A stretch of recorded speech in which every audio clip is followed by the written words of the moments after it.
targets were Messerschmitt 109s. The Focke-Wulf 190s, they were a little tougher. But they did lose a lot of fabric. But and so I was with the First Army up until St. Lo. And when St. Lo was taken, they killed 22, and it became in our possession. General Patton was brought over to the Third Army, and we were transferred to the Third Army, where I remained the rest of the war. And I remained in southern France, Normandy area, southern France, Belgium, into Germany, and Luxembourg. And we were, our particular gun crew, Sea Battery, was set up in Diffendanger, Luxembourg, which had a steel factory, which was very important to crossing the rivers and building the blown up bridges. And that is where we spent up until in the winter. Then we got moved back up into Germany, and we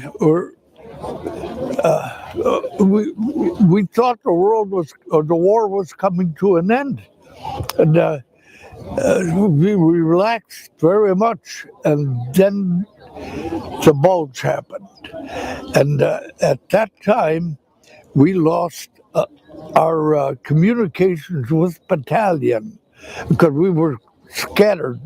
We were sometime on 20th Corps, sometime on 15th Corps, and never new assignments meant new areas. So I cannot recall many of the small places we were, but this is how, at the time of the bulge, we got our supplies from different trucks that had supplies. We would acquire food and ammunition and some clothing changes, and but we and then finally the Patton came up with the army out of the south, and they relieved the stronghold up at there, and then the war did come to an end, and we were and the war ended. We were at Mainburg, Germany, and our battalion was once more put together, and I met many boys I had never seen before. They were in our outfit, and from there, as the point system grew, many of our men started being discharged and sent home.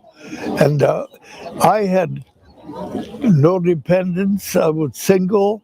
I had 66 points. And believe me, that's at the bottom of the list. And for once, they didn't draw alphabetically like on KP.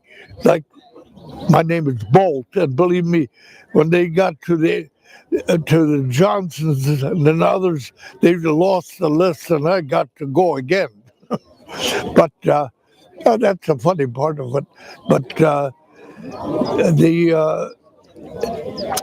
I was assigned to a motor pool in Bad Tolz, Germany, which was General Patton's forward echelon. And there I had seen General Patton twice in the field. And there at Bad Tolz, while I was waiting for an officer to come from the office with his assignment for me to take him, I saw a limousine pull up, a very nice car, I'd say that. And out stepped General Eisenhower and General Patton shook hands with him. I saw it. These eyes, I saw it. And well, after that, the discharge numbers start coming down. Finally, it got to be my turn, and I was sent to Camp Philip Morris to be processed. From there to Camp Lucky Strike to be processed, and from there to Le Havre and put on a Liberty ship. And at that time, in December, the North Atlantic is quite wild.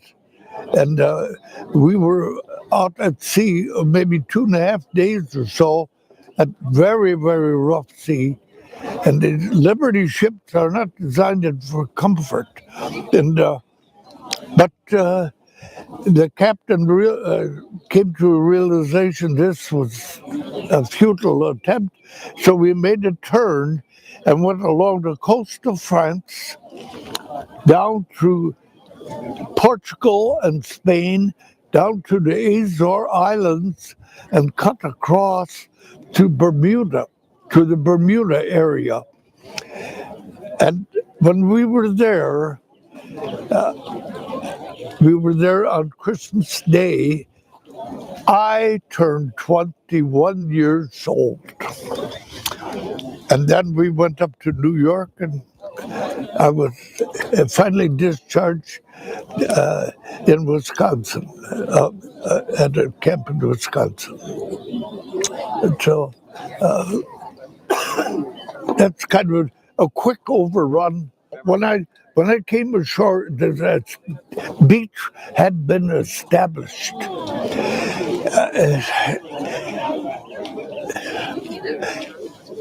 I don't like to say this, but the first dead bodies I saw were Americans coming in with the tide.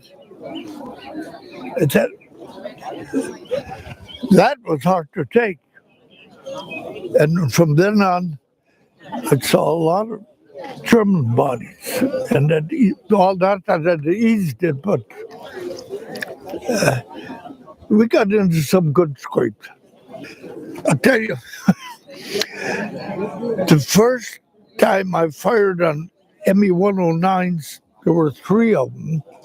I got all 3, but when I got done, I started to realize when I was 15 and 16, I loved hunting ducks, and we had a big slough that had muskrat piles. I sat on a muskrat pile with a single-barrel shotgun hunting teal, where if you don't lead them, you don't get them. And I learned real quick that jiffy stick on that 40 millimeter gave me the lead. First 2 rounds went through the rudder, next into the cowling. Well, that kind of explains that. There were we had swastikas on our 40 that we painted. We had them painted. Yeah, it was kind of a bragging thing. I have received through our battalion commander 2 letters of recommendation from General Patton that he made sure every one of us in the battalion got a copy. There were 2 different copies.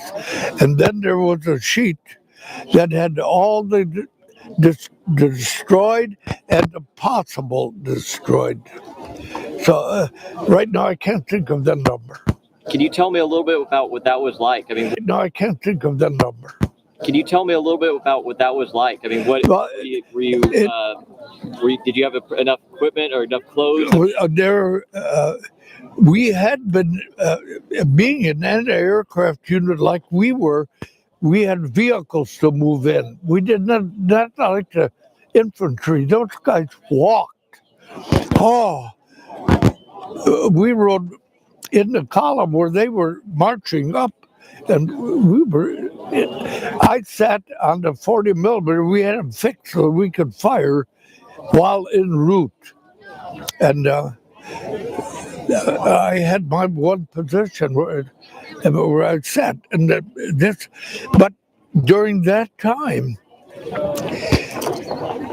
there was so much confusion. We had no connection with battalion, leave alone with battery headquarters. We did get our supplies. You'd see a supply truck, you'd pull in, ask if they had something extra. We got our K rations there. We did, and occasionally we'd have a C ration too. But it was a time of confusion. We were told we did not run into any such thing, but they warned us that there were Germans dressed in American uniforms speaking wonderful English to mislead us. We did see signs that had been twisted, turned, to, where you were assigned to go a certain place and they had it turned the wrong way. We did run into that, yes. Yeah. After the war, you said you got back home. Yeah. What did you do after the war? What was your career? What did you? Okay, well, I've been a blue-collar person all my life. I have owned some of my own businesses, small. I mean, I was a milkman for a while. I bought my products, I put them in my cooler, and I sold them to my customers, and wholesale and retail. I made a very good living that way. But at the last, before I retired, 18 years before I retired, I took a job as a daytime custodian in a high school. And I was there a little over 2 years when there was an opening for a head custodian at an elementary. And I applied for it, and it was given to me. I was there 1 year when we had one high school in town at that time, and that head custodian was promoted to chief of the district. And I applied and I got that. Then, after about 3 years, he retired and his job was open, and I applied and I got it. And I had 13 schools and a Votech, and I had at that time I had matrons and custodians. We had matrons at that time, and my crew was about 112 to 125. But I stayed there till I retired. At the time I was here, the feeling was entirely different. I was shaking in my boots at times, and at times I felt real good. But I am on cloud 9 today. I am so glad that I was allowed to serve. It's the greatest thing that ever happened to me, and I did not know it. I mean, what a blessing I've had. These French people I see now, they took this thing that was a total chaos wreck, and what they have built back. These people are great. Our country knows nothing about that. Nothing. They have, well, we've had the 9/11, but that's there. I live in Minnesota. It didn't even get to smoke the dust. No. Uh, it is the best thing in the world that I was ever asked to serve. And you guys carry on. You know, Flanders Fields, Poppies Fields, we passed them. You guys are it. You're it. All right. From junior year on in high school, we should have an ROTC. If our country is going to defend itself from the enemy and also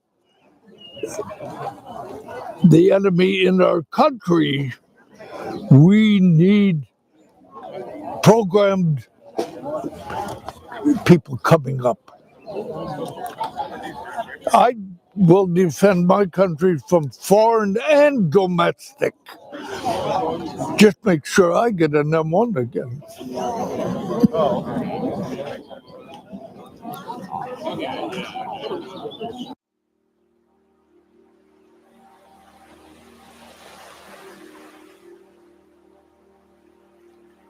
We are standing on sacred ground, about to perform a very sacred sacrament of baptism. And this is incredibly unique because of the combat engineers that fought on this sacred shore to liberate an oppressed people from an axis of evil.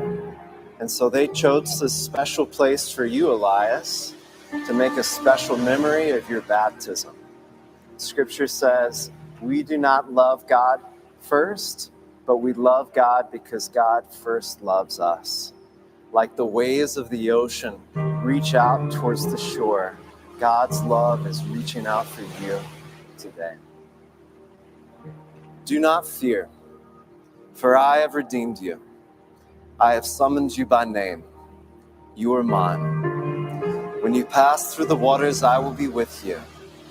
And when you pass throughout the rivers, they will not sweep over you. When you walk through the fire, you will not be burned. The flames will not set you ablaze. For I, the Lord, am your God, the Holy One of Israel, your Savior. And now, Elias, Edward Batts, I baptize you in the name of the Father, and of the Son, and of the Holy Spirit. Amen. God, may your grace and your presence continue to cover your child throughout all of his days. Amen.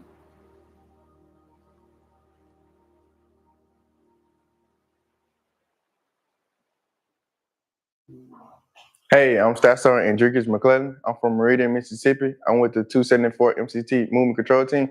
I would like to shout out all the fathers out there. Happy Father's Day.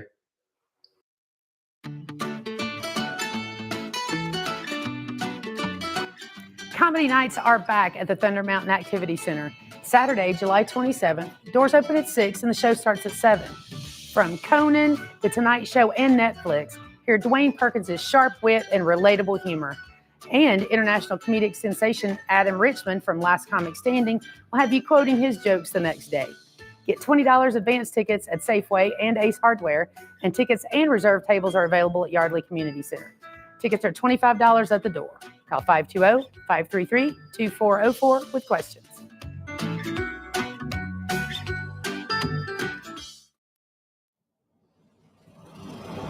So we just completed the course of action development brief, which I'd argue is one of the most important steps in the MDMPM process, because that's the foundation of where our options that we're going to present to the commander are developed. If we spend enough time in that planning process, it makes the rest of the steps go more efficiently because we've thoroughly thought through the specific course of action that our groups are planning.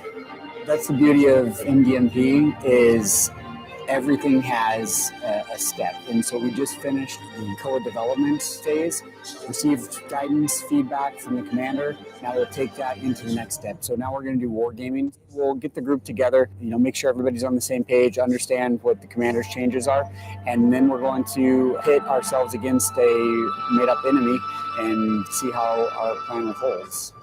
Course of action development, the plan that we came up with has 5 different phases, and we will war game each phase. So the activity that our friendly forces are conducting will be the initial action, and then the intelligence officer will tell us, well, what would the enemy do once that action takes place? And then we have to define what our counter action would be. It proved to be really beneficial. When we're planning as U.S. forces, we tend to have a myopic vision. I mean, we only know one way, but it's been pretty insightful to have our counterparts inject and tell us, hey, this is how we would approach that, or these are the capabilities that you should be aware of. So it's added another dynamic to the planning process. It's also given us the opportunity to plan together. It's said that plans are nothing, but the act of planning is everything. Take this to a real world scenario. The fact that we have gone through the trenches of planning together, if something goes sideways and the plan doesn't execute like we expected it to, the fact that we have gone through all of that process together, we're well synchronized to be able to react and carry things out in the real world. Company, attention, move! I'm Colonel Sam Dunkhorst. I'm the detachment chief for the 1st Mission Command Training Detachment, 2nd Brigade, 91st Training Division. My role is the TAF Alpha Chief for CSTX. That means that I am the supervisor of the observer controller trainer teams that are evaluating and assessing and coaching and mentoring elements from the 316th ESC, the 77th Sustainment Brigade, their Special Troops Battalion, as well as the 157 CSSB, and multiple companies with various specialties. The CSTX is a joint and combined logistics exercise that incorporates large-scale combat operations simulated through the DATE environment and real-world events here at Fort Hunter Liggett. So I have elements at all locations that are supporting the readiness of the 377th TSC and its down trace units, especially focusing on the 316th ESC and the 77th Sustainment Brigade. I provide trained observer controller trainers that coach them through each of those units' designated commanders' training objectives. Those commanders say, this is what I want to get better at. We develop a plan over the entire year that helps them get ready for this big exercise, that works them through mission command, orders development, and then helps them focus those experiences that culminate here at this exercise. This mission also gives us the opportunity to see the units as they are currently staffed with their current equipment. That gives them an opportunity to exercise what they have and learn what they need to be able to be successful in the future.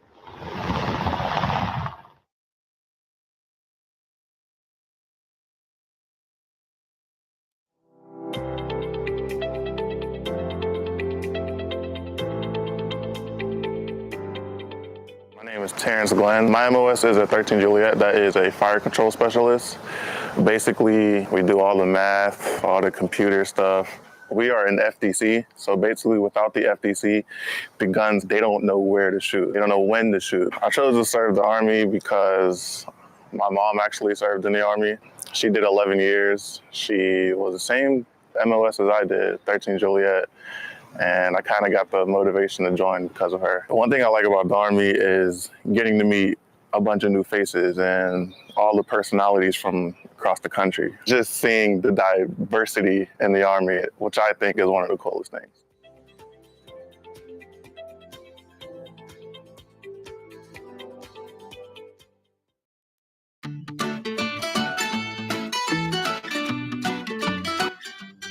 Irwin Pool is open. Come cool off in the coolest pool around. Open 7 days a week from 11 to 6 to all authorized MWR patrons. 100% ID card check, and those 12 years and under must be accompanied by a parent or guardian 18 or over. Call 520-533-3853 with questions or see Fort Huachuca MWR Facebook for details.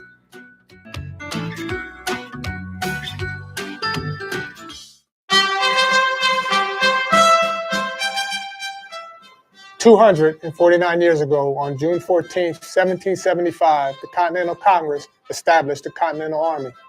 It was made up of a volunteer colonist force who fought against tyranny and oppression so that we could enjoy life, liberty, and the pursuit of happiness.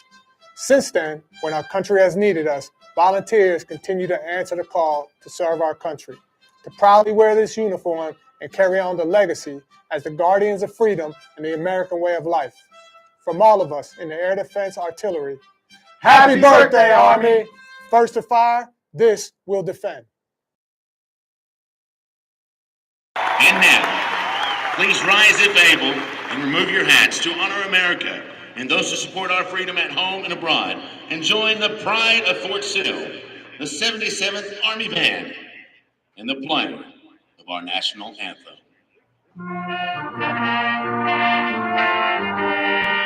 So I played softball in college. I played growing up. I played for about 31 years now. I quit playing in college, and then now I joined the United States Army, and I've actually had the privilege to continue playing for the Army.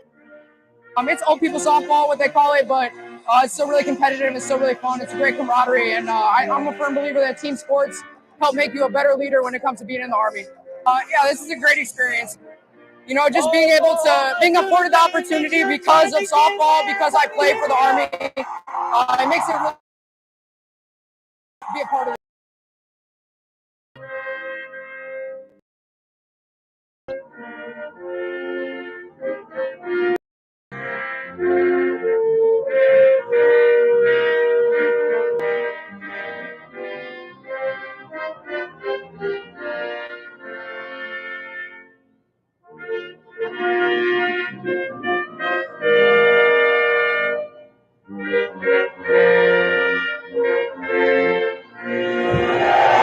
Yeah, go Army, beat Navy.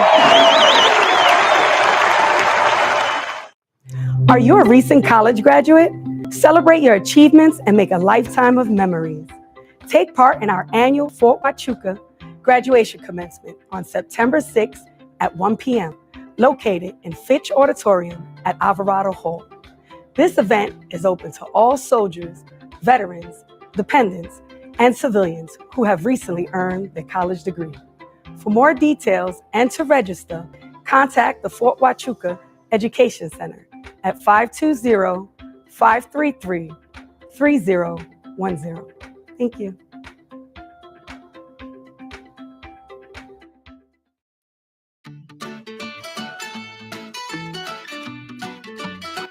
The Kids Bowl Free Summer Program will keep your kids entertained for the entire summer. Register online at kidsbowlfree.com, then head to Desert Lanes Bowling Center across from the Cochise Theater and the Exchange. Kids can enjoy 2 free bowling games from noon to 5 weekdays and noon to 6 on weekends. Registration is open through August 31st. Have a fun summer with Kids Bowl Free and Desert Lanes.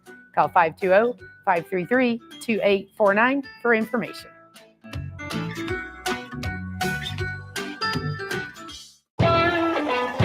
If it's not rigged properly, it's going to fall out of the sky. You've got loss of equipment at that point, and it could damage the helicopter. For sure, it's going to damage that load.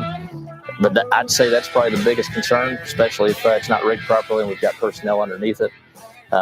Aside from that, just coming over the top of those guns with personnel on top, the crew chiefs in the back, we've got to make sure we're on top of our calls and make sure that pilots are doing everything that we're telling them to do so we don't accidentally bump somebody that's underneath us or put a barrel of a gun under the bottom side of our helicopter.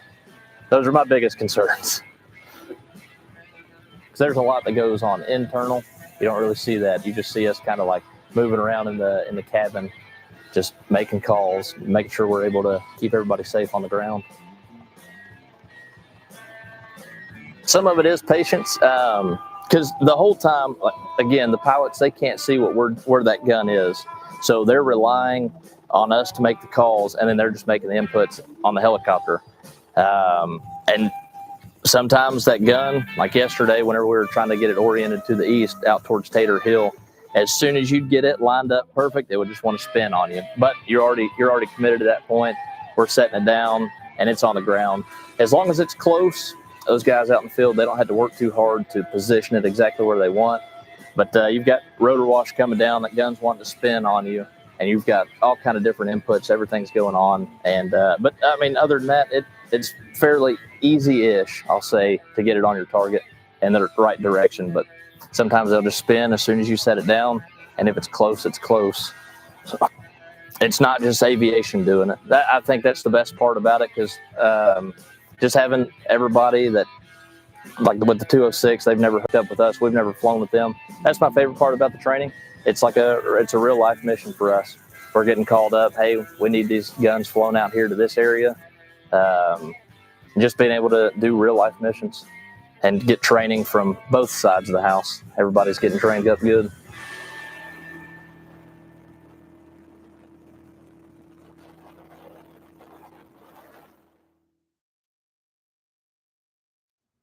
Hello, I am Sergeant Major of the Army Michael Weimer. At the heart of our Army readiness is our soldiers, our teammates, and our families. The spring and summer months have proven to be the most hazardous time of the year for our soldiers, civilians, and families. June is National Safety Month and a prime opportunity to refocus our safety and risk management efforts. Being safe does not happen by accident. It is the product of proper training, discipline, and following the standard. Leaders must instill the importance of checking on your soldiers and their families, emphasizing the importance of safety culture and showing what right looks like. It starts at the top. I encourage you to take time to plan ahead. Visit safety.army.mil for ideas to help manage both on and off-duty hazards. Thank you for all you do for our Army. Readiness through safety. This will defend.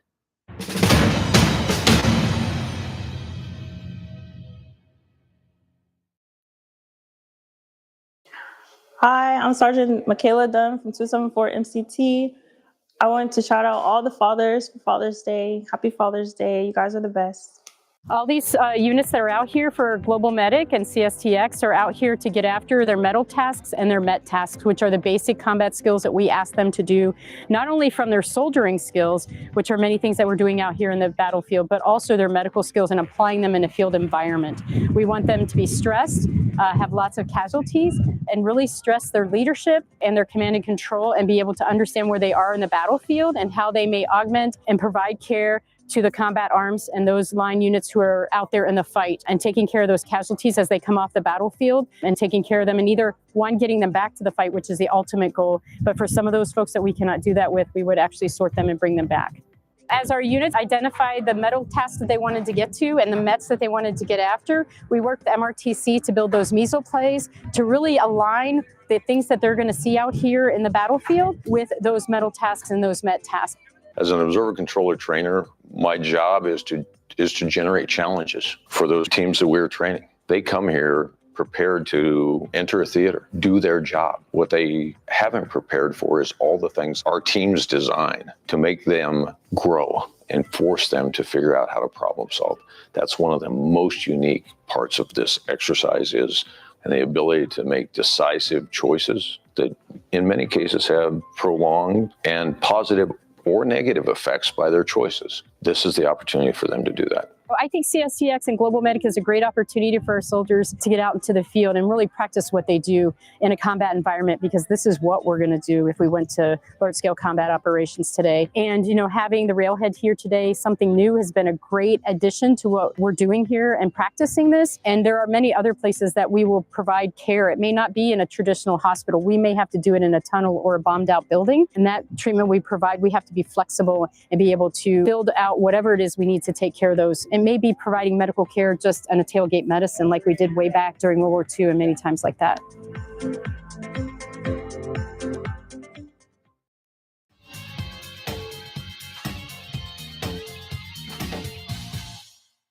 I am joined here today with Major General Taylor, the 2nd Infantry Division Commanding General, and Command Sergeant Major Franco, the 2ID Command Sergeant Major. Can you tell me about how 2ID plays into a soldier's lifestyle here? We are the only combined division in the entire United States. Oh, wow. 14,000 soldiers, civilians, Katusas. I have over 100 Republic of Korea Army officers and NCOs that serve every day. And it really does make an incredible team. And how did we come up with the idea that a food pantry would be really important to have?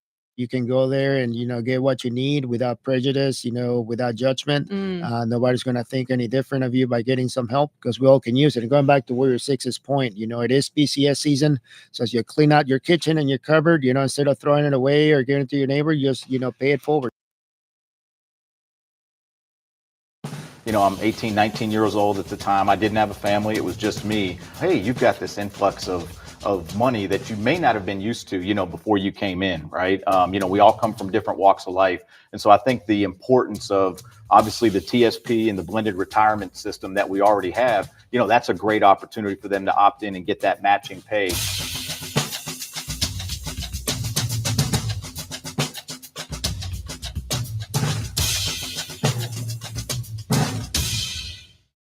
Welcome to Stand To, where we have compelling conversations focusing on Army life topics, empowering our military community to improve their life in the Army. I'm your host today, Master Sergeant Jacob Brayman. As we kick off the new year, we want to focus on a crucial aspect of preparedness, financial readiness. In this episode, we'll navigate the terrain of financial and fiscal responsibility by providing you with resources, strategies, and expert advice to keep you mission ready and financially equipped for any future challenges. To help navigate the financial landscape, I have Commissioner Caroline Crenshaw from the Security and Exchange Commission and Sergeant Major Michael Perry from the Deputy Chief of Staff, G9. Thank you both for coming in to discuss financial readiness. Thank you. Thank you. And many people view the new year as a way to start as like a fresh start, New Year's resolutions, and those different types of things that move forward to try and make everything better. Many soldiers have made resolutions to improve themselves. The big question is, going into the new year, what are some financial updates that people should be aware of in 2024? I would defer to you first, ma'am. Sure. Well, first, thanks for having me here today. It's great to be here today. I'm thrilled to talk about financial readiness from the perspective of the Securities and Exchange Commission. That's something I deal with also in my capacity as a reservist in the Judge Advocate General's Corps for the Army. And it's something that I think is so foundational to the whole person sort of approach that we're looking at. If you're not financially ready, you're not going to be ready to serve. So I think it's really critical that we have this conversation. So thank you for having me. I think there's a couple of things for 2024 that are particularly relevant from a sort of financial perspective. One, if you're thinking about the TSP, the Thrift Savings Plan, which is sort of the way for service members to put money aside now to have later when they get out of the military and from retirement, they have increased the limits. That's true for both IRAs and the TSP. So you can put more money in to this account than you could before. It doesn't mean you're going to be able to max out necessarily, and that's okay too. But you should be thinking about if you can bump up what you're contributing, because the more you can contribute now in increments and continue that over time, the more you'll have, the more it's going to grow, the faster, over time it's going to grow on itself, much like a snowball, and you'll have that money when you need it, either when you get out or when you retire. And so I think looking at those limits, and along with that, I think there's a pay bump in the works for the United States military. And so it's not just that they increase the limits, but as you're thinking about the right time to do it, if you have that increase and you can afford it, think about bumping up your contributions to your TSP. So I think that is one thing. Also, if you get a promotion, time and grade, you can bump up. Think about if you can use some of that extra money to contribute to that thrift savings plan. So I think that's one of the big things to think about. One of the big things to think about is just sit back. What do your assets look like? What are your debts?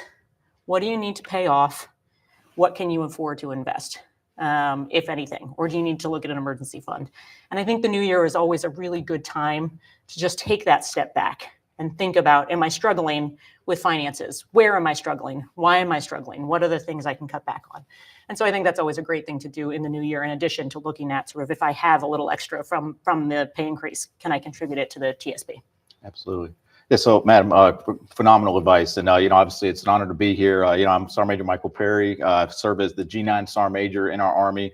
Financial literacy, financial readiness is actually part of a very vast portfolio that Lieutenant General Vereen, the DCS G9 of the Army, and myself, along with our team, manage. And so, ma'am, really going back to that pay raise, you mentioned that it's the largest pay raise that we've gotten in over 22 years. It's about 5.2%.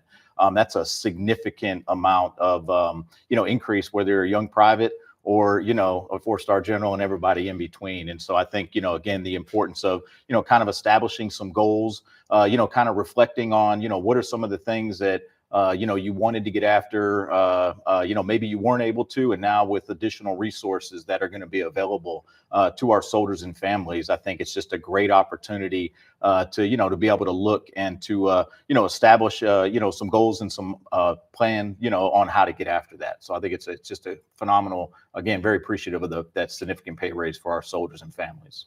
When you're looking at that pay raise, to your point, ma'am, it's 5.2%. What if you just translate that pay raise to move into the TSP, which I'm pretty sure we can talk on more as we go forward, because that is one high opportunity. Like, we've already operated under, you've been a whole year under this one pay. You made it as far as you did. With this pay increase, maybe it's time to just take that and move it forward as part of a plan.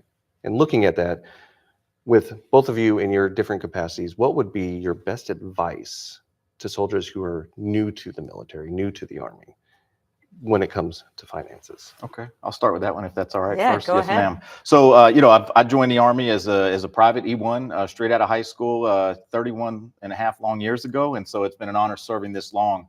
And candidly, as a young soldier, when I got to that first duty assignment, I'm 18, 19 years old at the time. I didn't have a family. It was just me.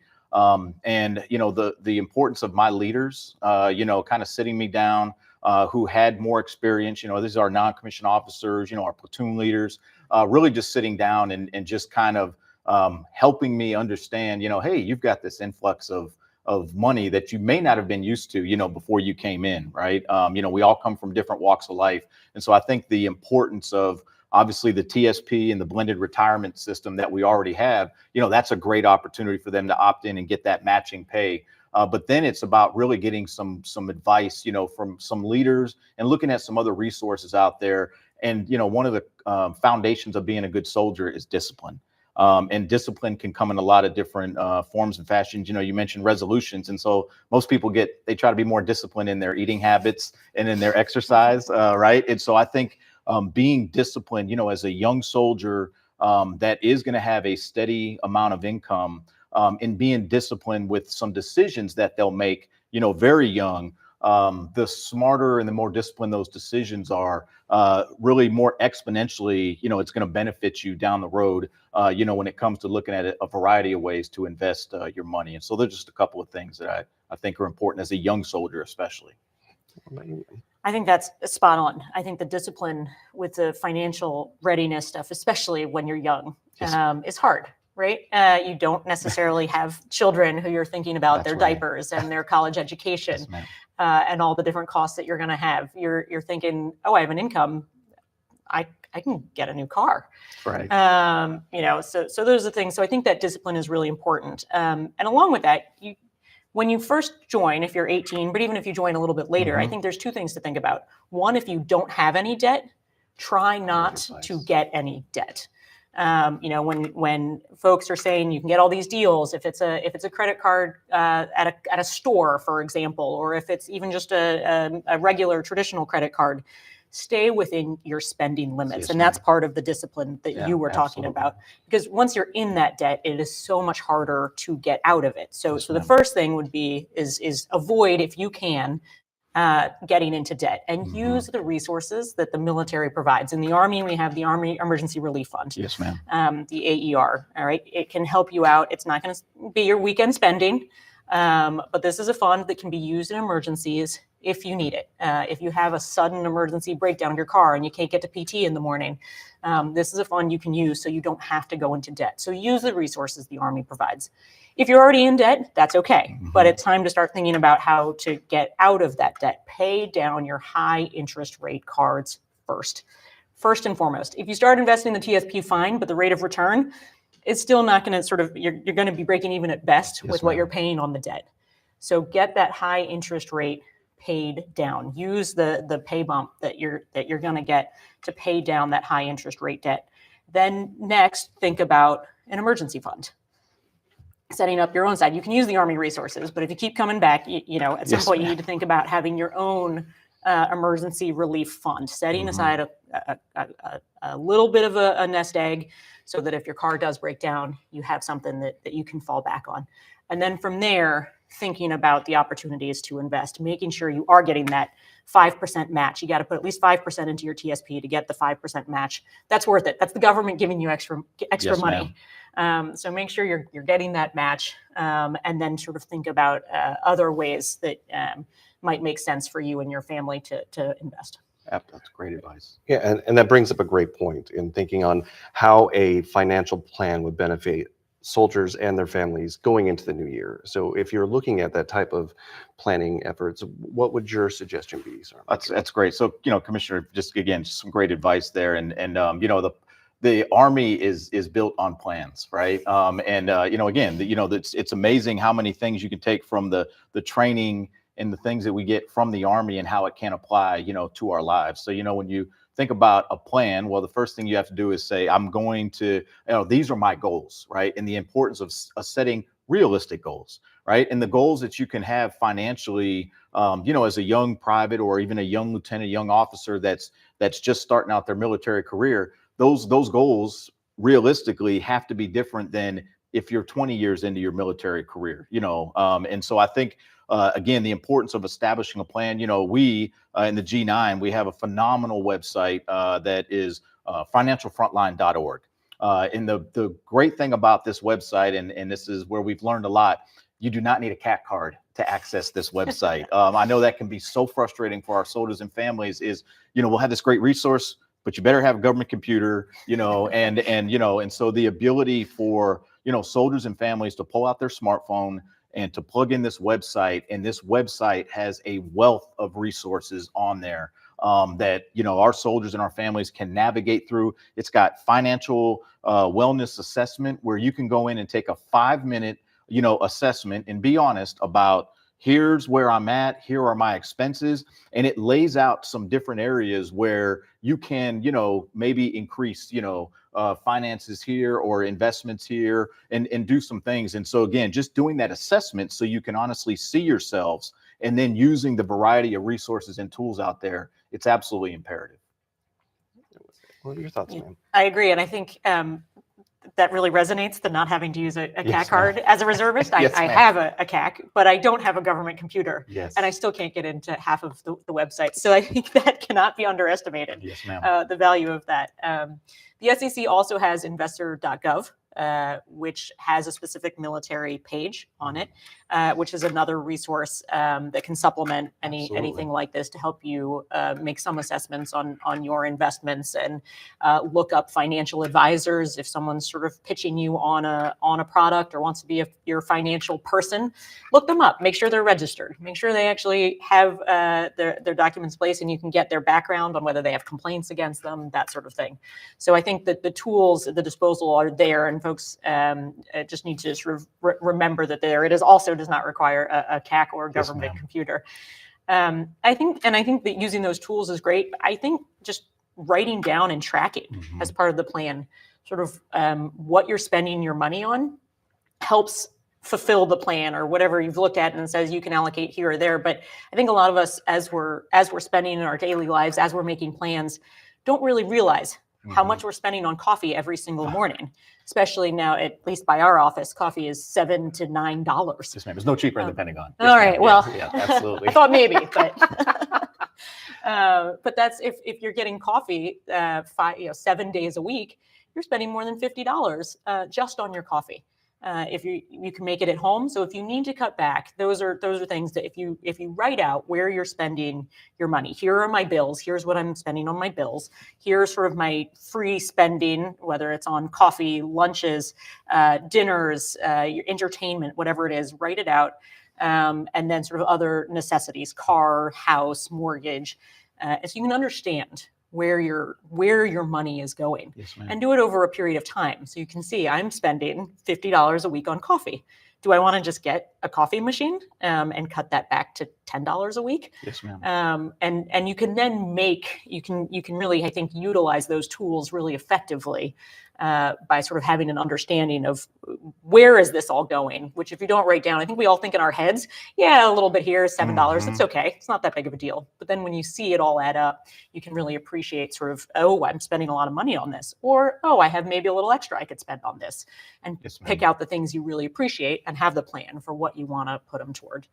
But I think sort of writing it out is really helpful. And if I could, I'd love to follow up. So, and obviously, thank you for your service as a reserve in our reserve officer. And so, we always talk about the total Army, and that's the other thing. Going back to obviously the resource that you just identified, ma'am. Any of our service members, regardless of compo or even service, but we're pro Army here, have access to that. And the same thing with the financialfrontline.org. And what I really appreciated is our team that put this together. Is not only, again, do you not need the CAC, but it's not a resource that's only for active duty soldiers and their families. This is a resource that our reservists and our National Guard service members that typically may not be close to a military installation can access. And one of the other phenomenal resources that they can have access to is personal financial counselors for free. And these are vetted and they are certified. And this is actually paid for by the Department of Defense, and it's an OSD funded capability. And when you go to this website, you click at the very top, it's on a red banner, you click it, and what happens is a map of the United States shows up. And so let's say you live in Iowa, or you're in Minnesota, right? And somewhere that maybe isn't close to a base. You click on the state and a list of vetted personal financial counselors will show up with an email, with a contact number, and it may say next to it Coast Guard, Navy, Air Force, Army, it doesn't matter. Soldiers and leaders can reach out to those resources to set up group or to get individual advice. And that's so important, as you're looking at how to better manage your finances, getting advice. While yes, leaders are important and they should be a part of that process, they may not have made some of the best financial decisions, right? So being able to complement engaged leaders with certified personal counselors that honestly people on the outside pay a lot of money for, and that's a resource that I definitely want to encourage all of our service members and families to take advantage of. And going back to both of your points, when you're creating the plan, doing the self-assessment, writing everything down, utilizing the tools, like some parts of the assessment that some younger soldiers, people just coming into the military may have some knowledge of, hey, I have a credit score, but how is it that we can make sure that people understand the importance of knowing your credit score and what that affects? Yeah, I'm happy to take that one. Yes, ma'am. You mentioned the financial counselors that are helpful. Credit scores are instrumental, and essentially for those of you who probably a lot of you know your credit score or know that it's important. But what is it? A credit score is essentially a place where your banks, your credit cards are sending all the data, telling the credit score companies, the Experians, that sort of thing, how often you've paid back your money, what you owe. Are you paying your credit card on time? Are you paying your cell phone bill on time? Are you paying your mortgage on time? Are you paying these on time? And all this data, all of these data go into sort of a centralized system that then spits out your credit score. And is essentially a number that tells somebody who wants to make a bet on you, whether it's a bank for a mortgage or a landlord or something. It's a bet on you, how well you're going to do at paying that entity back. And so the lower your credit score is, they think, oh, this person is not a great bet. They're not going to necessarily pay me back. So I'm going to charge them more money in interest up front because I want to make sure that I get paid because I'm taking a risk on this person. So I want to make sure I'm getting paid. So you're going to get charged much, much, much higher interest the lower your credit score. The higher your credit score, you're a little bit of a better bet. You're more likely to pay back over time. So your credit score, your interest rate is going to come down. You're still going to have interest, most likely, but your interest rate is going to come down. And so just from a purely financial perspective, you want to pay as little as possible to these companies as you can. You don't want to keep paying and have this high interest rate, so you're paying so much extra.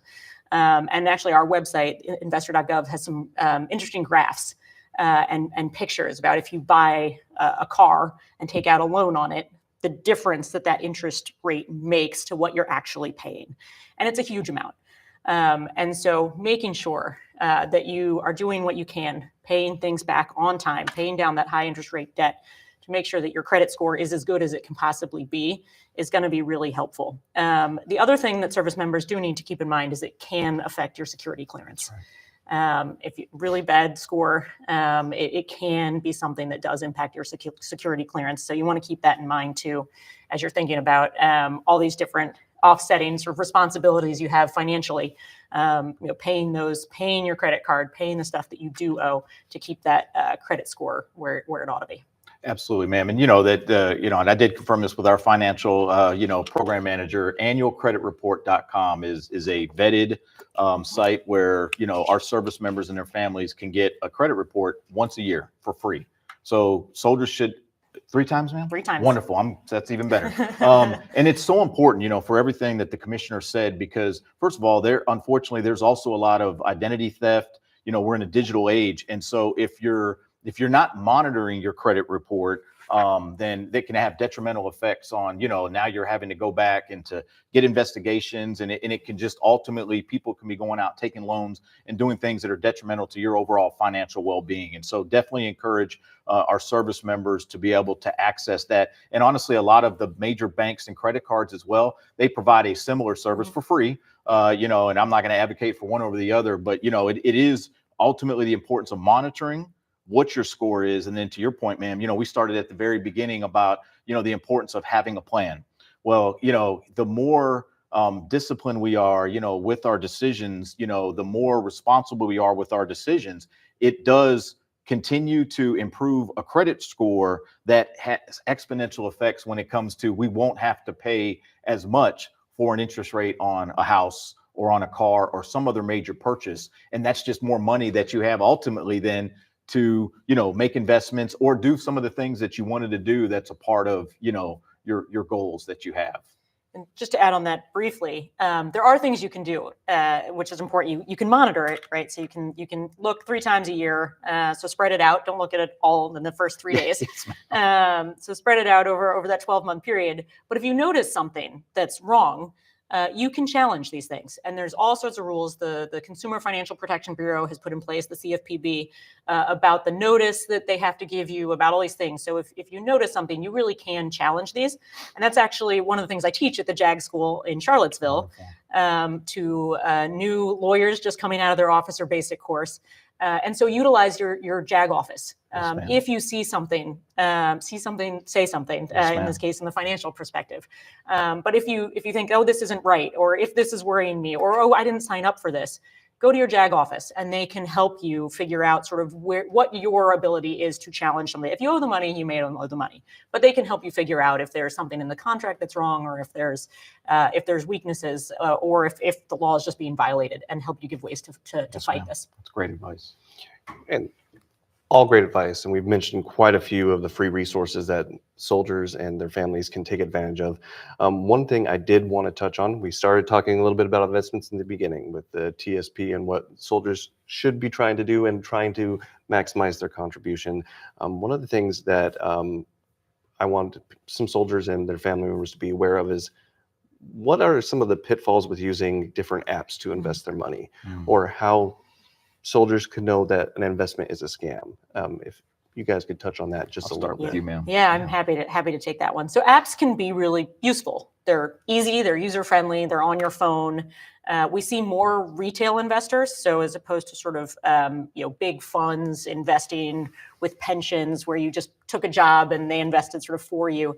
We see more and more retail investor interest. So just you and me investing in the market, and they can make it really accessible and easy for that. So there's a lot of advantages for these apps, but there are some things that you should probably be thinking about with some of these apps.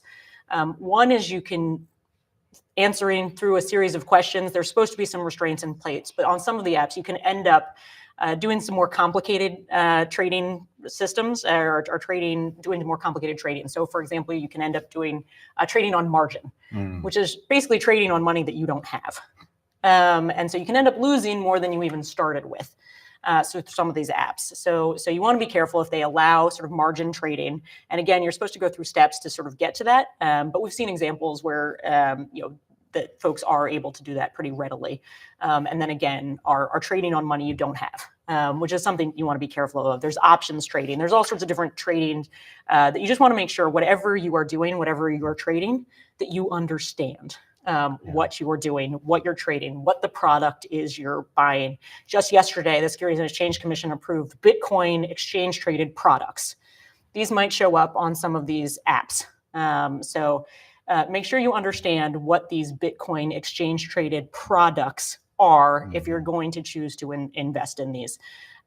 Because that's going to be based on the price of Bitcoin, which I think we all know fluctuates pretty readily and suffers some gains, but some pretty drastic losses too, as the crypto market does. So just understand it. And if you're going to go into the riskier stuff, make sure you have the ability to lose what you're putting in. I think the other thing to think about of apps is they might tout them as commission free, so you can trade, so you're not paying a price on these trades. But often they are making money the more you trade. So they want you to trade. So they're going to give you funfetti, or they're going to say, oh, you haven't traded in 5 days and this stock is up. You should come trade on this. And you think, oh, great. Yeah, I should go do that. There's a couple of things you need to be wary about there. And one is they're making their fees up somewhere. So they're making money on the trading, but also even if it's commission free, make sure you understand all the fees that you're paying. And that's why the TSP is actually so great. Lowest fees. And that's why sort of for service members, that's really a place to start the investment journey. But also beware of just sort of this repeat trading and think about it. There's evidence that day trading and regular trading over time does not end up making you make any more money in the long run. So what you really need to be thinking about is investing for the long term, putting a little bit away on a regular basis out of your paycheck, out of just monthly, putting a little bit towards whatever your investment, if it's a 529, if it's your TSP, a little bit over time, and letting that grow and not worrying about the market's going up, the market's going down. If you worry about that, you can never time the market. That's right. But the idea is it will grow. It will have that snowball effect I talked about at the beginning. You put it in, it's going to grow like snowball going downhill. Snowball's going downhill over time. If you just put it in and let it sit there. So some of that encourages you to get stuff out, do more, all of that thing. When really it makes sense to over time put a little bit away and let it stay there until you're ready to get it out in the long run.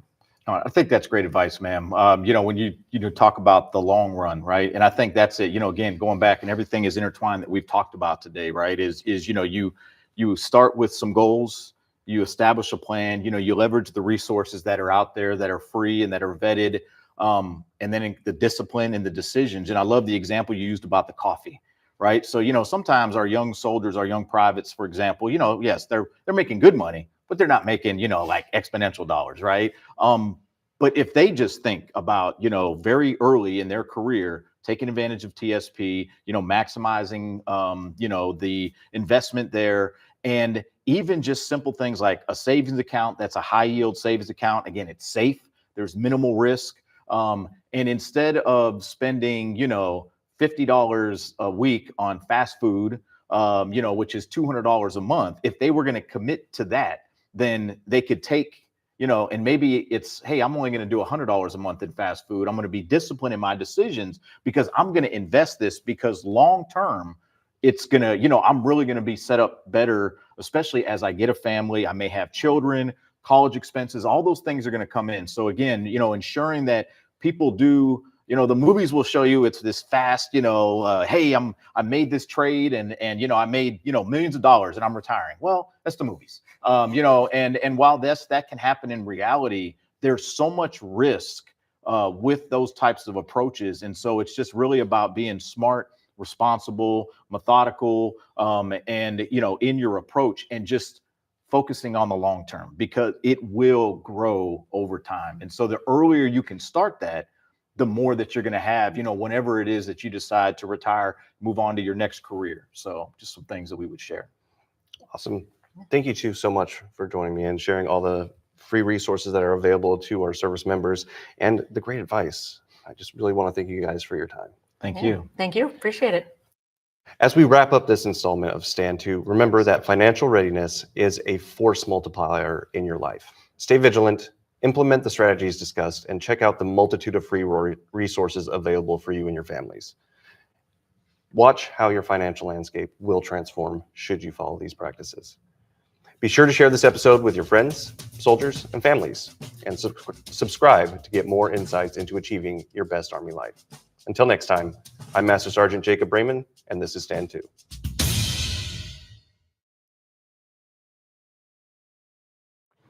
Are you a recent college graduate? Celebrate your achievements and make a lifetime of memories. Take part in our annual Fort Huachuca graduation commencement on September 6th at 1 p.m., located in Fitch Auditorium at Alvarado Hall. This event is open to all soldiers, veterans, dependents, and civilians who have recently earned their college degree. For more details and to register, contact the Fort Huachuca Education Center at 520-533-3010. Thank you.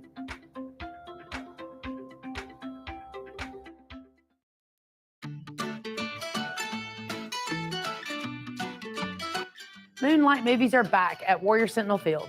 Join us on the turf field for free family fun. Movies are scheduled for June, July, and August. See Fort Huachuca MWR Facebook the week prior for the movie selection. Movies are family friendly and all are welcome. Bring your chairs and blankets, no pets please. Movies start at dusk. Free hot dogs, popcorn, soft drinks, and water while they last. Call 520-533-5714 with questions.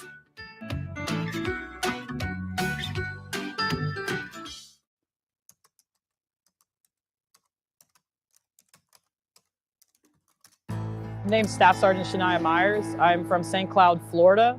I have currently been serving at 4th Infantry Division for 2 years. I joined the Army to follow the legacy of my grandfather. He served in World War II along with both of my uncles that were his brothers at the time. So my grandfather and his two brothers were orphaned in the Great Depression. His father wasn't able to take care of them. My grandfather and them both joined the military after Pearl Harbor. Grandfather served in the Battle of the Bulge while his brothers served in the Pacific and his other brothers stormed the beaches of D-Day on Utah Beach. Unfortunately, his brother did not make it, and he found out later on when he was getting ready to go into the Battle of the Bulge. His other brother survived the Pacific as well, but they were both devastated with the loss of their loved one. It feels like an honor to be here at the World War II Museum to reaffirm my commitment to service and to continue serving the legacy of my family. It also hits home just knowing that my family had served in this war. I am Specialist Brennan Lomax. I have been in 4ID for 2 years. Well, my family's been serving since the War of 1812, every generation since. I had two grandparents or grandfathers in World War II. One was trained Italian soldiers and the other one was a Navy Seabee. Knowing the legacy of my bloodline, all the men who stood before me, and all the tears and blood that they shed, I knew I needed to continue that legacy and serving proudly in the Army.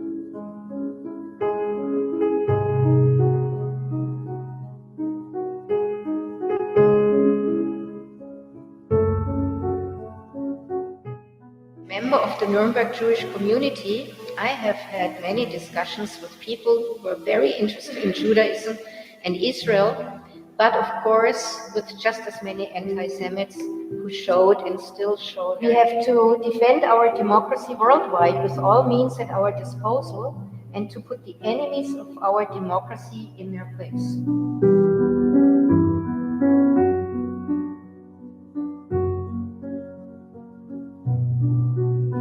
Demnig, and he made the Stolpersteine stones in whole Europe.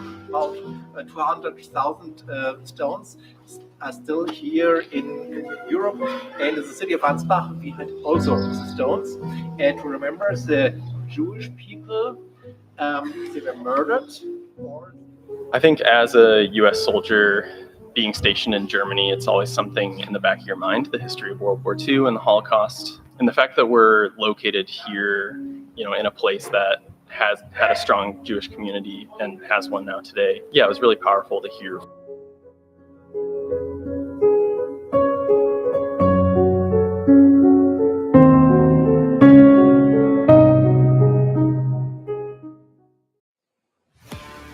Training we're doing today, we're doing a lot of squad basics with the 501st Engineer Battalion. They're a new combat engineer unit who just converted from construction, so we're going over a lot of basic combat engineer tasks. They've been very focused on emergency response for as long as they've been around. They're moving to a more conventional style to include a lot more combat engineering and kind of mirroring a lot of what we do in the US. So we're basically setting the foundations to help them progress and kind of get a little bit closer to where we're all on the same page. So this training has been very helpful for us as we gain a first-hand knowledge from our allies that we can apply those applicable in our setting. So when the situation demands, the synchronization and interoperability will be easier. The Inter-Combat Advisor Team helped us a lot by providing appropriate training and knowledge that is essential and related to our new mission. So our goal in the long term is to be able to set up a training program to where any group that is coming from construction or any other MOS can step in and take the model that we're laying the foundation for and kind of creating the classroom environment, the knowledge base, where they can bring this forward and basically assimilate all of the people who are converting MOSs into combat engineers in a more efficient way. Big key will be capturing those things and making sure that those practices continue down the road.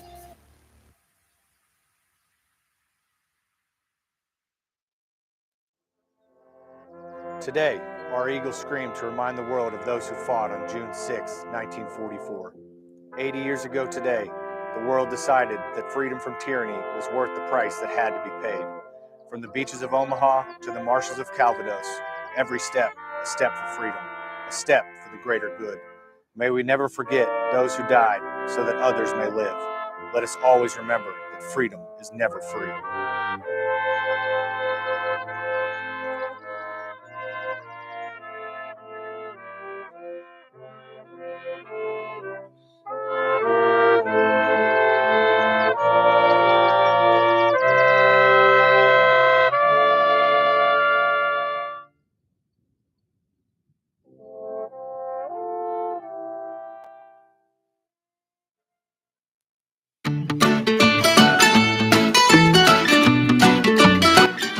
It's back! Another great NAF sale will be held on Saturday, August 10th at the MWR warehouse on Gym Avenue. Military ID card holders only from 8 to 10 with a 100% ID card check. Open to all from 10 to 1. Gate access is required. See Fort Huachuca MWR on Facebook closer to the event for details on what will be for sale. See you there.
Carlisle Brass Band is currently playing the Carlisle March.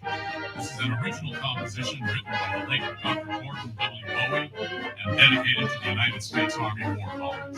The official portion of our program today will begin with the playing of America the Beautiful.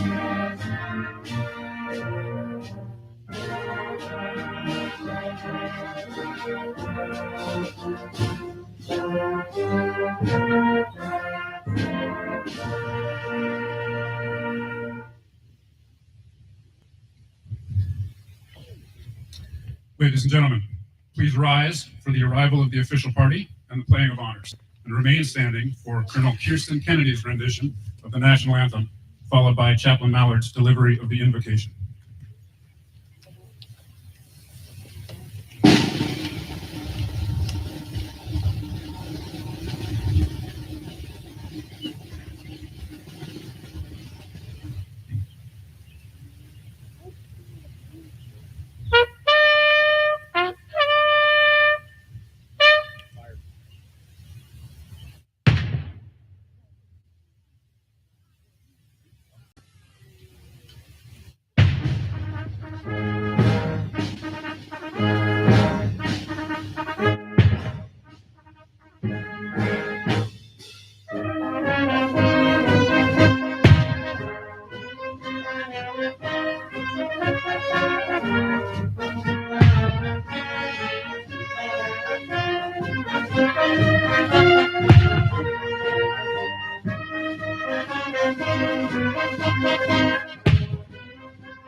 Oh, say, can you see by the dawn's early light what so proudly we hailed at the twilight's last gleaming, whose broad stripes and bright stars through the perilous fight o'er the ramparts we watched were so gallantly streaming, and the rocket's red glare, the bombs bursting in air, gave proof through the night that our flag was still there. Oh, say does that star-spangled banner yet wave o'er the land of the free and the home of the brave?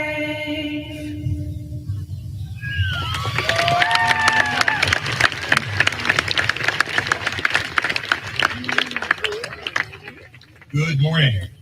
I invite you to join me in prayer, please. Almighty Lord, sovereign God of all nations and peoples, we thank you for your steadfast love and care for us that has brought us to this day. Ever in war and peace, we in the profession of arms know of just how critical your sustaining power is in our lives. And because of your steadfast care for us, we can give you praise and thanksgiving for the common graces of this day, including this beautiful weather and the creation around us, but for the special graces of this day, including the class of 2024 and their families. We pray especially for them that as we celebrate their accomplishments this day, you would consecrate their efforts in scholarship and leader development and learning to the cause of peace, both here in our nation and around the world, both now and forevermore. Be present with us now, we pray, O God. All this we ask in your holy and matchless name. Amen. Ladies and gentlemen, please be seated.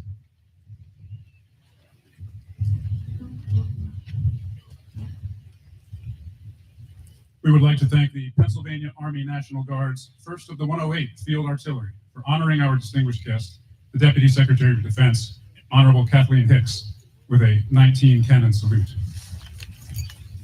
We will begin today's ceremony with the recognition of the dedicated service of faculty who are retiring from the Army War College. Colonel Tim Book, Chaplain Colonel Timothy Mallard, Ms. Julie Manta, Colonel Dan Miller, Colonel Jesus Ramirez, Professor Doug Muddy Waters, and in absentia, Dr. Conrad Crane, also in absentia, Dr. Stephen Metz. Ladies and gentlemen, please join me in a round of applause for our retiring faculty members.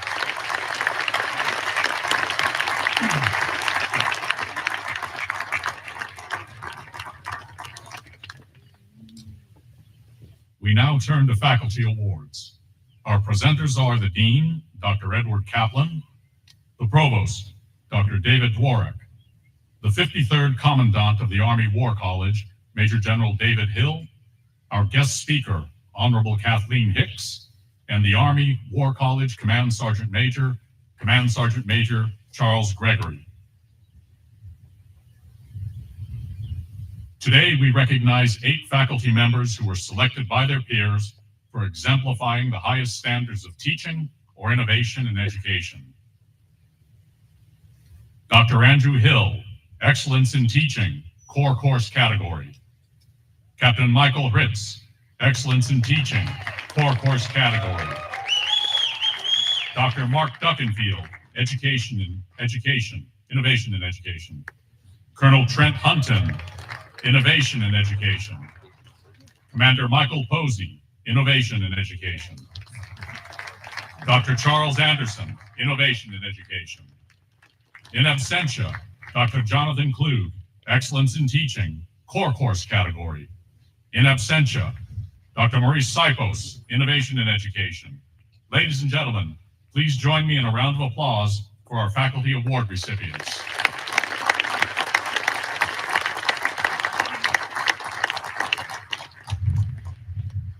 At this time, we would also like to recognize Dr. Rory Cooper, who is seated in the front row of our distinguished visitor section.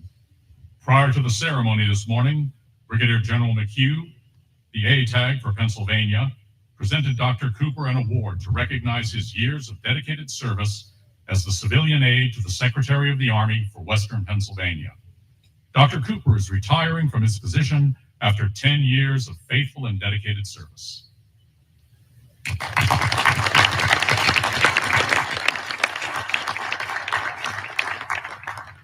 The Office of the Secretary of Defense Annual Research Challenge Award is presented to the following students for their integrated research project on protracted war. Lieutenant Colonel Ivan Blackwell. Lieutenant Colonel Thomas Carey. Lieutenant Colonel Isaac Cuthbertson. Lieutenant Colonel John Erskine. Colonel George Flynn. Lieutenant Colonel Edmund Guy. Lieutenant Colonel Andrew Johnston. Mr. Michael Lionberger. Lieutenant Colonel Sean Parker. Colonel James Rowland. Lieutenant Colonel Wade Smith. This research challenge project was led by a group of 7 academic advisors consisting of Dr. Jared Harper, team lead, Professor Albert Lord, co-lead and advisor, Colonel Darren Buss, advisor, Colonel Carolyn Erickson, author, Dr. Buddy Frick, advisor, Dr. Kristen Mulready Stone, author and advisor, and Dr. Abram Trotsky, advisor. We will now present student awards for excellence in research, strategic thought, and communication on national security issues from the Army War College Resident Program and to Army War College Fellows. The Army War College Fellows Program consists of 79 officers who complete their senior level professional military education in a non-military setting at 44 locations in 52 programs across the United States and overseas. These programs range from the Asia Pacific Center for Security Studies to Yale University. To present these awards, our official party is joined by the Chief Executive Officer of the Army War College Foundation, Colonel Retired Ruth Collins. Please hold your applause until all awards have been announced. The United States Army War College Commandant's Award for Distinction in Research is presented to Dr. Madeline Badeau. Her project advisor was Dr. Charles Pfaff. Lieutenant Colonel Matthew Jameson, fellow at the Secretary of Defense Corporate Fellows Program. His project advisor was Mr. James Markley. Lieutenant Colonel Calvin Knox. His project advisor was Dr. John Noggle. Colonel Jordan Schaub. His project advisor was Professor Lewis Youngert. In absentia, Colonel Ryan Agee, fellow at the Asia Pacific Center for Security Studies. His project advisor was Professor Albert Lord. And also in absentia, Colonel Finn Carey, a fellow at Texas A&M University. His project advisor was Professor Bert Tussing. The Army War College Foundation Award for Outstanding Research Project is presented to Lieutenant Colonel Stephen Chakudi. His project advisor was Dr. Charles Pfaff. Colonel Angel Jompert Monge. His project advisor was Dr. Sanel Garcia. Colonel Amy Neiman, fellow at United States Department of Justice. Her project advisor was Mr. Philip Evans. In absentia, Colonel Stephen Flanagan, fellow at Tufts University. His project advisor was Dr. Celestino Perez. In absentia, Lieutenant Colonel Claude Lambert, fellow at Stanford University. His project advisors were Colonel Richard Butler and Dr. Carol Evans. The Army War College Foundation Colonel Don and Mrs. Ann Busey Memorial Award is presented to Lieutenant Colonel Michael Cookie. His project advisors were Dr. John Noggle and Colonel Chase Metcalf. Colonel Benjamin Iverson. His project advisors were Dr. John Noggle and Colonel Chase Metcalf. The Army War College Foundation Colonel Jerry D. Cashin Memorial Award is presented in absentia to Lieutenant Colonel Jason Wimberly, fellow at Yale University. His project advisor was Dr. Robert Hamilton. The Army War College Major General Harold J. Green Memorial Award is presented to Lieutenant Colonel Jonathan Shea. His project advisor was Dr. Sanel Garcia. The Army War College Foundation Colonel Francis J. Kelly Memorial Award is presented to Lieutenant Colonel Aaron Schwengler, fellow at the International Institute for Counterterrorism at Reichman University. His project advisor was Dr. Chris Mason. The Army War College Foundation Daniel M. Lewin Cyber Terrorism Memorial Award is presented to Mr. Andrew Welch. His project advisor was Professor Bert Tussey. The Army War College Foundation Dr. Sarah L. Morgan Memorial Award is presented in absentia to Lieutenant Colonel Ari Martin, fellow at Tufts University. His project advisor was Colonel Jake Larkowicz. The AFCEA and Command Sergeant Major William and Mrs. Rosa Baranow Award is presented to Dr. Geraldine Packer. Her project advisor was Lieutenant Colonel Paul Lushenko. The Association of the United States Army Award is presented to Lieutenant Colonel Frederick Anderson. His project advisor was Dr. John Noggle. The Defense Logistics Agency and Lieutenant General Eugene J. D'Ambrosio Memorial Award is presented to Lieutenant Colonel Kyle Blair. His project advisor was Dr. Sanel Garcia. The United States Military History Institute and Army Heritage and Education Center Colonel and Mrs. Thomas F. Bristol Military History Award is presented to, in absentia, Colonel Adam Latham, fellow at Harvard University. His project advisor was Professor Michael Rauha. The General Thomas Holcomb Strategic Writing Award is presented to Lieutenant Colonel Eldon Beck. His project advisor was Chaplain Colonel Timothy Mallard. The Military Officers Association of America Award is presented to Lieutenant Colonel Stephen Rockeman. His project advisor was Dr. Ron Gurantz. Miss Samantha Schosberger. Her project advisor was Colonel Ian Murray. The Red River Valley Fighter Pilots Association Award is presented to Colonel Thomas Petrini. His project advisor was Lieutenant Colonel Paul Lushenko. The 454th Bombardment Group Award is presented to Colonel Randall Verde. His project advisor was Dr. Zanella Garcia. And finally, to honor exceptional leadership as the student class president, the Army War College Foundation presents a lifetime alumni membership to Colonel Damon De La Rosa.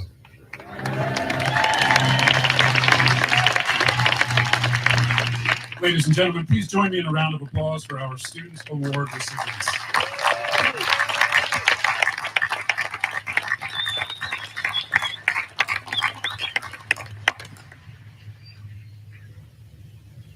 Ladies and gentlemen, the Commandant of the Army War College, Major General David Hill.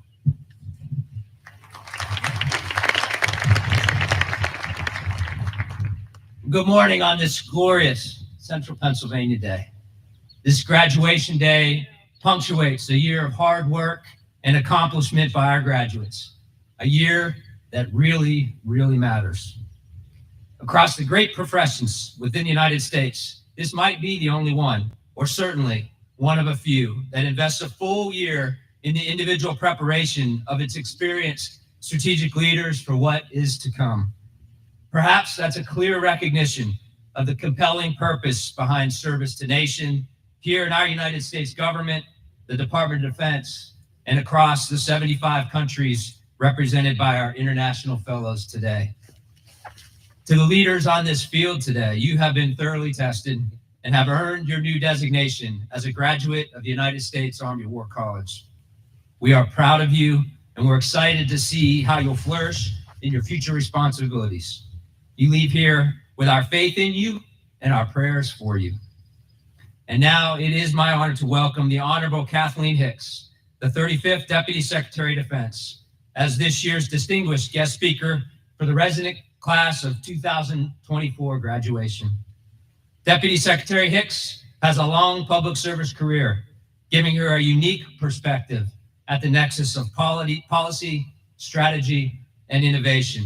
She held various civilian leadership positions at the Pentagon from 2009 to 2013, including Principal Deputy Undersecretary of Defense for Policy, before taking up her present post as the second highest ranking official in the Department of Defense. She oversaw the creation of the 2010 Quadrennial Defense Review and the 2012 Defense Strategic Guidance, while serving the Secretary of Defense as the Secretary of Defense's advisor on important defense policy and strategy issues. As a Senior Vice President and Director of the International Security Program at the Center for Strategic and International Studies, one of the leading national security think tanks in our country, Deputy Secretary Hicks has also left her mark outside of government. Deputy Secretary Hicks has a comprehensive understanding of the crucial role that cutting-edge technologies like artificial intelligence play in the age of strategic competition, and the Department of Defense's need to rapidly deliver a modernized AI-empowered military in order to win in competition and conflict.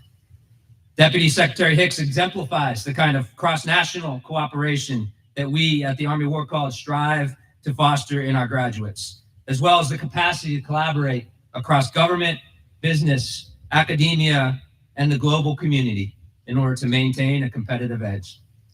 Graduates, as you prepare to take on the mantle of strategic leadership in defense of our nations, I can think of no better example of principled, future-oriented public service than our distinguished guest today.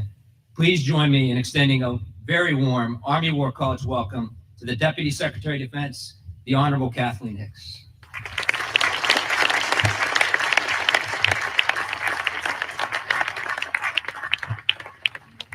Well, good morning, everyone, and it is truly glorious weather out here.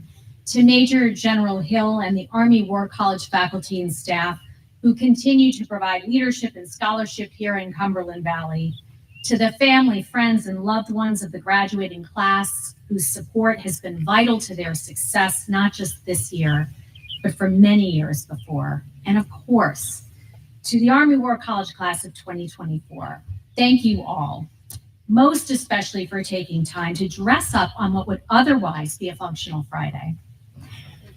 And I will begin with a promise: there will be no afternoon guest speakers today. I know your bags are packed, you're ready to go. If you don't have a car loaded up, chances are you're leaving on a jet plane. So I'll try to be brief. At a minimum, I guarantee I will not take as long as the history of the Peloponnesian War. Really, that's a low bar, I know. Really, I just want to tell one story. Many years ago, a lieutenant colonel came to the Army War College. Like many of you, he'd been serving for just over 20 years by that point. And he'd already had his share of deployments overseas. Now, history doesn't record if he partook in what are now time-honored Army War College traditions, like the Duck Derby, Jim Thorpe Sports Day, the Know Your World Expo, or the so-called Boatyard Wars. So we don't know if he ever dressed up like Colonel Carlisle Eagle, or if he had to cross a local pool using nothing but cardboard tape and determination. But we can presume that he took staff ride to Gettysburg, so he probably walked the terrain at Seminary Ridge just like you. And we can also be sure that after leading formations for so long, coming to the Army War College was a chance for him to catch his breath, to be able to pause, think, and reflect, to spend time and take care of his family and himself. And also a chance to debate candidly and learn alongside peers without judgment, to forge bonds with joint interagency, even international counterparts from ally and partner nations. We'll get back to that Lieutenant Colonel story in a little bit, but for now, I'd like to focus on how over the last year you've gained from the Carlisle experience.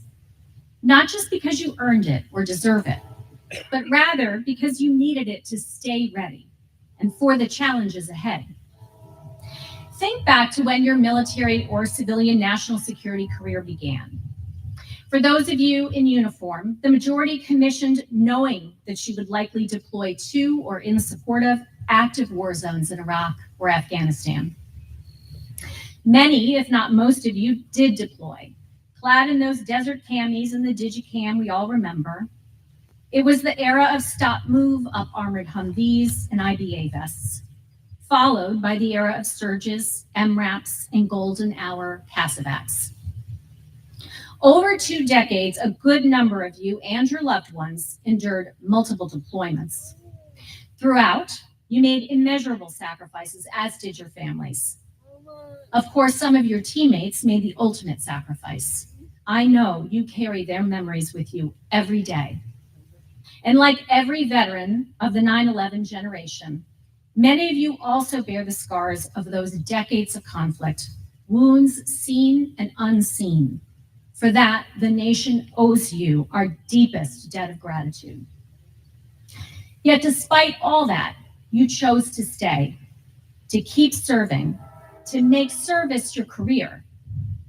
So even if it does seem a little odd to graduate from a war college some 20 years after you first encountered war, this is part and parcel of your further development into the leadership ranks of U.S. and international security. And for your families and you, I also hope it's provided some respite. We owe that in gratitude to your families, your spouses, and your kids for their love and support, for their service and sacrifice. We have the fiercest fighting force in the world because we have the finest military families in the world. So let's take a moment to give all those loved ones here a round of applause.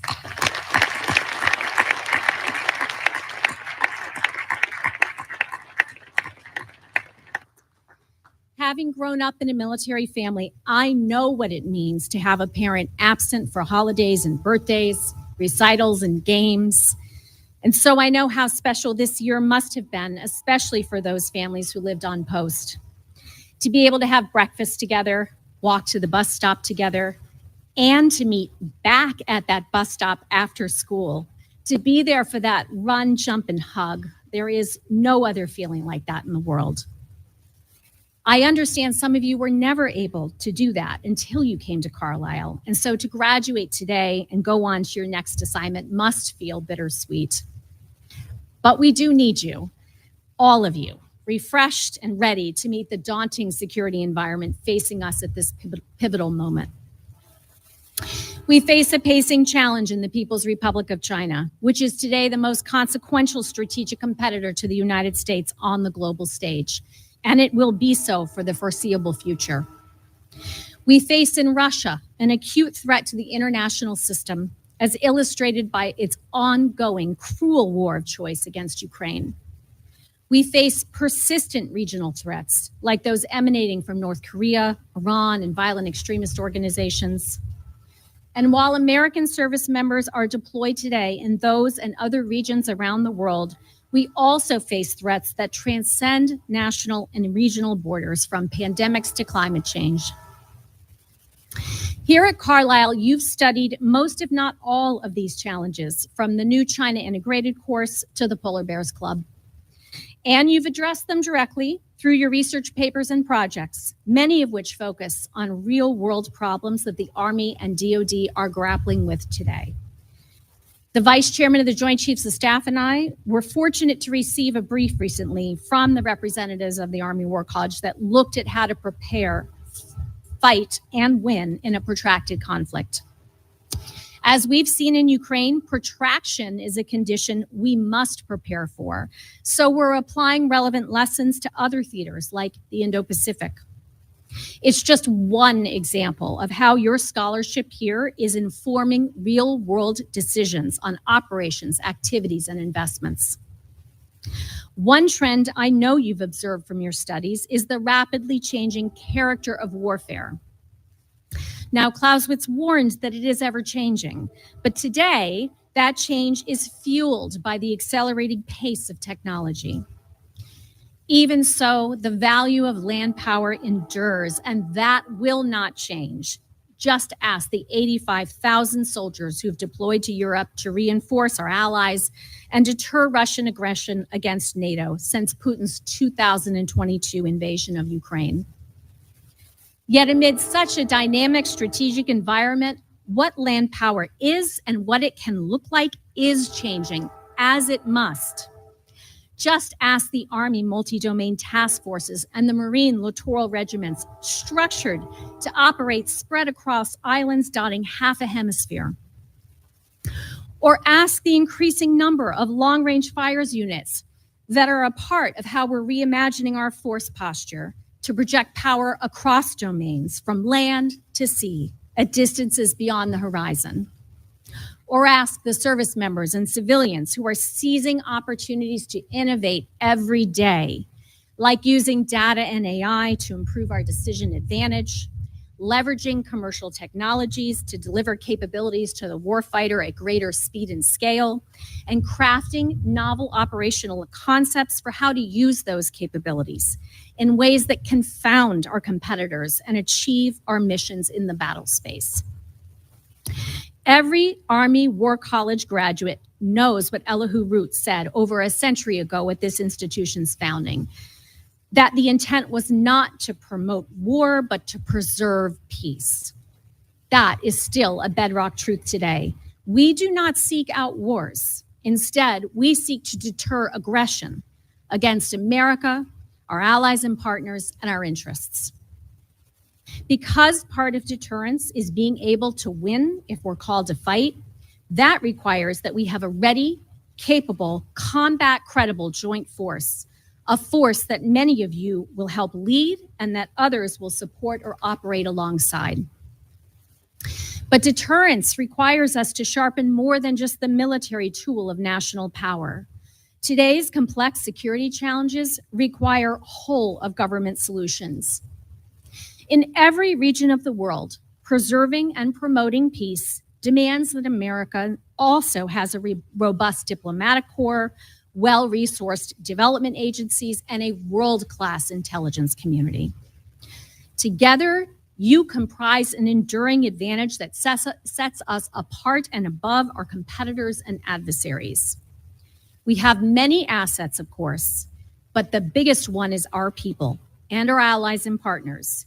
You and those you will lead going forward. Make no mistake, you will be leading them into challenging times ahead, times that will try your skills and your souls. Over the course of your career, you've already been tested, and I say that notwithstanding the rigors of the past year. Thankfully, oral comps are behind you, but soon enough, you will be tested again and again and again. Some challenges will test your ability to respond under pressure or your ability to discern competing bits of critical information. Other challenges will test your commitment to lead, not just formations, but also the institutions in which you serve. Those of you in uniform have been taught how to lead troops since before you commissioned. Others have led teams at various times in your careers to date. That is still needed, with more empathy, creativity, and foresight than ever. But at the same time, we also need you to lead your branches, your services, your departments and agencies to ensure they keep pace with the changing world. And please know that being at the top of an organization isn't the only way to drive change. I understand I'm in a privileged position, but you don't have to be the Deputy Secretary of Defense to push for change. You can lead from anywhere in any organization. So from this point forward, take that as your charge. Be a change agent. As you shore up the institutional legacies you've inherited, shape and prepare them for what comes next. Because at times you'll face novel challenges, events, and needs that we can't predict or even anticipate today, and you will be at the frontier of solving them. That's why what you've learned here matters. Taking time to pause and focus on theories, concepts, and first principles prepares you to meet these unknowns when they come, and they will come. Indeed, there may well be times when the basic principles and values that you've long held and upheld get put to the test. Our country is not immune from the authoritarian winds that sweep the globe. We have seen America tested routinely. While she has withstood, we cannot take that for granted. But you've had enough tests for now, so let me offer you 3 pieces of advice, a short study guide, if you will, to help you navigate the tests yet to come. First, remember your education and use it. What you've learned here matters and is meant to be applied. As leaders, we're counting on you to pay it forward. Share the knowledge you've gained and teach others by example. Second, rely on the teammates you've gained here at Carlisle and be reliable to them in turn. This year, you've met and learned from classmates and families from across the Joint Force, the US government, and from all over the world. They've become your intellectual battle buddies, which means no future challenge need be yours alone to solve. When you face a wicked problem, don't be bashful about calling on a fellow graduate whose perspective might help unlock a solution. And don't forget to be there when one of them turns to you. Third, root yourself firmly in the values underpinning our democracy. Stay grounded in your commitment to healthy civil-military relations. Forge ties with those who have little direct knowledge of the military or public service. And live your oath to support and defend the Constitution of the United States. Every day that you do, you strengthen the foundations of our professional, nonpartisan, all-volunteer force and career civil service. And by so doing, you demonstrate the strength of our free republic to the world. But you also show strength here at home. This year, several of you modeled how to build connectivity with your fellow Americans through the Eisenhower Series College program, traveling to reach over 2,800 people across 38 universities, high schools, and civic groups. We need more engagements like that because every citizen has a role to play in ensuring healthy civil-military relations.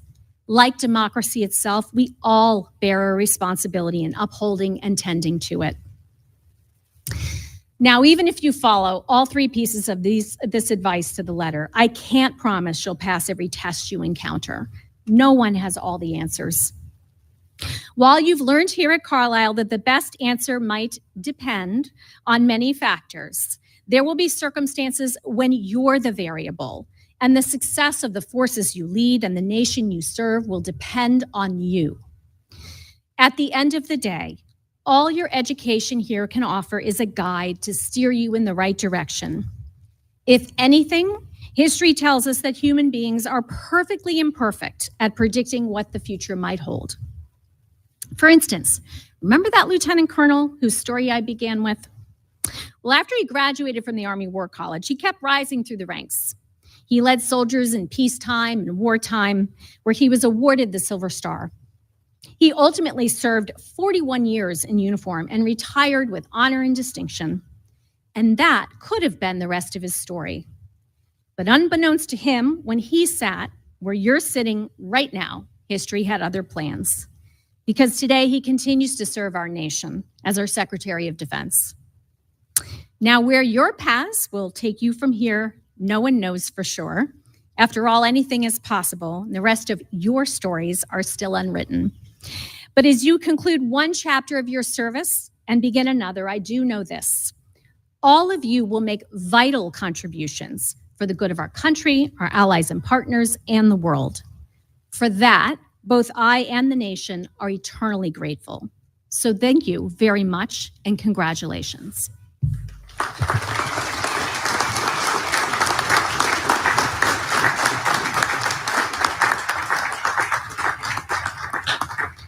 Major General Hill, Dr. Dworak, and the Army War College are pleased to confer upon Honorable Kathleen Hicks the honorary degree of Master of Letters, Strategic Studies, honoris causa, together with all honors, rights, and privileges pertaining thereto, given at Carlisle, Pennsylvania, this 7th day of June, 2024.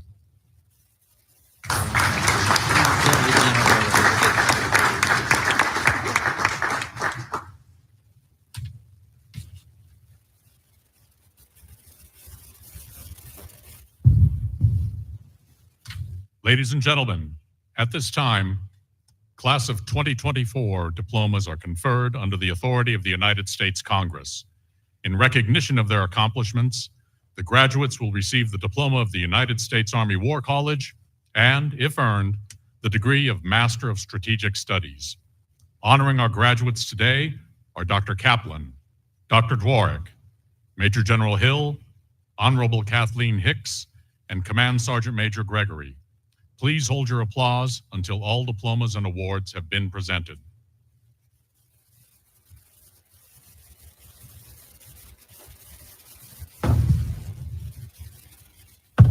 From Seminar 1, Lieutenant Colonel Andrew C. Johannes, Colonel Matt Amstel, Colonel Shane D. Day, Colonel Surgeon Glebanish, Lieutenant Colonel Melissa L. Hull, Lieutenant Colonel Jeffrey M. King, Lieutenant Colonel Edgar A. Lopez, Mr. Donnell C. McLean, Lieutenant Colonel Mohammed Muhammad, Colonel Alexis A. Peak, Lieutenant Colonel Luis F. Perron, Lieutenant Colonel Joseph L. Slusser, Lieutenant Colonel Philip J. Smith, Lieutenant Colonel Terrence L. Soul, Colonel Dilbikram Suba. From Seminar 2, Colonel Aaron Joe Southard, Lieutenant Colonel Enos Harich, Lieutenant Colonel Tyrone Jones Jr., Lieutenant Colonel Emil J. Kesselring, Lieutenant Colonel Hardy Lamergas, Lieutenant Colonel Matthew B. McDonald, Lieutenant Colonel Jeff R. Milholland, Lieutenant Colonel Christian S. Newton, Lieutenant Colonel Michael A. Renato, Colonel Esteban Andres Ravaioli, Lieutenant Colonel John R. Roach, Brigadier General Wael Mahmoud Tabit Saidin, Lieutenant Colonel Bjorn E. Thorin, Lieutenant Colonel Lieutenant Colonel Joseph R. Winter. From Seminar 3, Chaplain Colonel Michael T. Zell, Colonel Abdulaziz Fahad Al-Dafiri, Lieutenant Colonel Teria L. Belgrave, Lieutenant Colonel Michael D. Cookie, Colonel John Edward Cooper, Mr. Kurt A. Gaynor, Colonel Babkin Garibian, Lieutenant Colonel Alicia Pamela Henry, Lieutenant Colonel Zachary R. Rolfe, Lieutenant Colonel Mark T. Schultz, Lieutenant Colonel Jonathan P. Shea, Colonel Douglas S. Simmons, Colonel Michael P. Tumlin, Colonel Randall S. Vierdi, Colonel Kyle M. Walton. From Seminar 4, Colonel Angela Renee Debal Lee, Brigadier General Ibrahim Saleh Al-Hor, Lieutenant Colonel Ivan L. Blackwell, Lieutenant Colonel Rosa V. de la Garza, Lieutenant Colonel Kiana N. Harder, Mr. Hugh Hiroshi Harden, Lieutenant Colonel Alfonso Ezekiel John, Colonel James O. Johnson, Mr. Marcus P. Jones, Colonel Sonyong Ko, Colonel Derek Dean Murray, Colonel Matthias Theobald Hans Rock, Colonel Teddy Tembo, Colonel Laura P. Wood. From Seminar 5, Colonel Joshua A. Taylor, Commander Charles F. Bell, Colonel George Bogatsu, Colonel Yoav Bruner, Colonel Yassi Giovanni Chavez.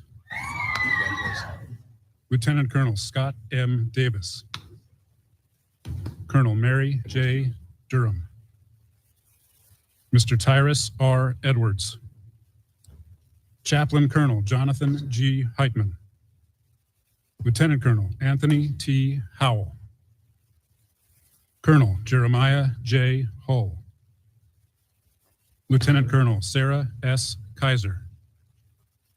Colonel George Costas. Lieutenant Colonel Aaron E. Morrison. Lieutenant Colonel Brian M. Vaden. From Seminar 6, Lieutenant Colonel Elijah M. Ward. Ms. Kimberly D. Bunton. Colonel Rodrigo de Almeida Pain. Lieutenant Colonel Ryan M. Donald. Colonel Trevor J. Felter. Colonel Troy S. Johnson. Colonel Jeffrey J. Kornbluth. Colonel Patrick S. Mokosi. Lieutenant Colonel William B. Phillips II.